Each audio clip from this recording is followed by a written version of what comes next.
So you feel like your beauty has been siphoned, you're not looking as good as before, and it's making you lose your confidence.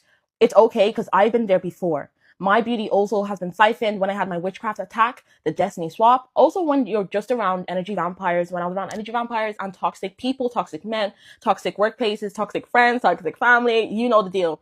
I was losing my beauty. But most specifically, when the witchcraft and the destiny swap was happening, they were targeting my beauty.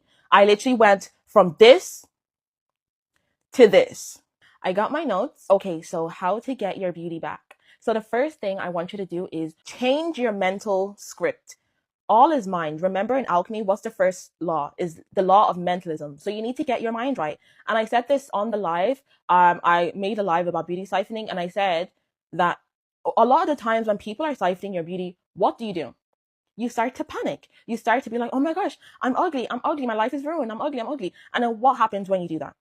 You get uglier, and that's the whole point of the beauty siphoning. They want you to get uglier, they want you to go into panic mode. So you have to be stronger than that. Even if you feel like your beauty is decreased, try and be neutral, and then just do these tips, and I promise you that you're going to get it back. And you will get it back, especially if you're confident. But I've seen people that never get it back because they're convinced that their power has been taken away and they can never receive it back, and they're not confident, and then they go into overdrive and they start saying, I'm ugly, I've lost myself, and they start speaking all these disgusting word curses over themselves, and then they just never beat it. How are you meant to beat the curse? Okay, well, how are you meant to beat this thing when you're not helping yourself? Help yourself. Stop being like what other people are saying to you.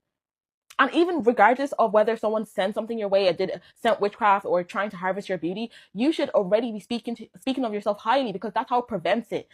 I can say before, I wasn't doing my affirmations consistently. I wasn't completely confident in myself. I knew I was a pretty girl, but I wasn't like, I'm that bitch. Now I am. And I feel like I'm never, because of that, I was an easy target.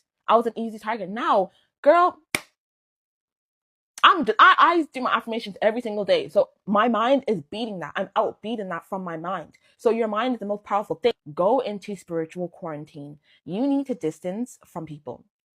And especially if you don't know exactly who is doing this to you, you need to distance yourself away from them. And that's just going to give you time to recharge. So you need to rejuvenate. You are meant to be radiant. You're meant to be confident, and your aura is yours. So the first step to getting your power back is energy cutting. You need to cut the cord. You need to cut the source. You must cut energetic ties, because people that drain your energy often leave invisible attachments, as if, like, think of an invisible string. So just because they're not in your life anymore, that doesn't mean that they're still not attached to you. So you need to energetically cut the tie. I spiritually quarantined for about, let's say, 4 weeks.